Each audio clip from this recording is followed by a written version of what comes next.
Everyone, Iran Israel యుద్ధం, ప్రతి దాడుల నేపథ్యంలో ప్రపంచంలోని ప్రజలు అల్లకల్లోలం అవుతున్నారు. అయితే ఈ యుద్ధంలో చిన్నపిల్లలు, సామాన్యులే అతి ఎక్కువగా నష్టపోతున్నారు. అయితే ఇక్కడ ఇరాన్ యుద్ధం అనేది యుఎస్పై ప్రతీకార దాడులు నిర్వహిస్తుందన్నమాట. గల్ఫ్ దేశాల్లోని యుఎస్ స్థావరాలు అయితే ఎక్కడున్నాయో ఆ స్థావరాలను లక్ష్యంగా పెట్టుకొని దాడులు చేసిందన్నమాట. అయితే ఈ దాడులను భారత్ తప్పుబట్టిందన్నమాట. అంటే ఇట్లా గల్ఫ్ దేశాలపై ఇరాన్ దాడులు చేయడం, యుఎస్ స్థావరాలను బేస్ చేసుకొని ఇది మంచిది కాదని చెప్పి తన అభిప్రాయాన్ని చెప్పిందనమాట.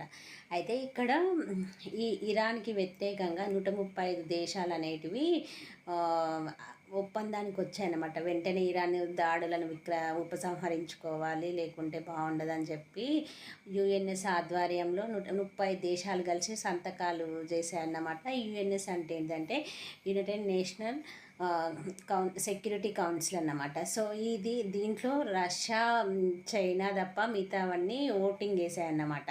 అయితే ఇరాన్ దీనికి ధీటుగా ఏం స్పందించిందంటే, ఇట్లాంటి ప్రాబ్లం మీ దేశానికి కూడా రావచ్చు ఫ్యూచర్లో, ఎందుకు మీరు ఇట్లా చేస్తున్నారు అని చెప్పి ఇరాన్ దీన్ని వ్యతిరేకించిందనమాట.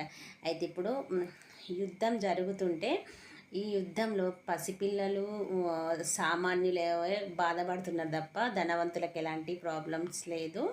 సో ఇప్పుడు యుద్ధం విరమించాలంటే ఒక పౌరునిగా మీ కామెంట్స్ ఏంటి? ఇరాన్ యుఎస్తో యుద్ధం అనేది కరెక్టేనా? అసలు యుఎస్ ఇరాన్పై దాడి చేయడం కరెక్టేనా? మీ అభిప్రాయాలు ఏందో కామెంట్ రూపంలో చెప్పండి.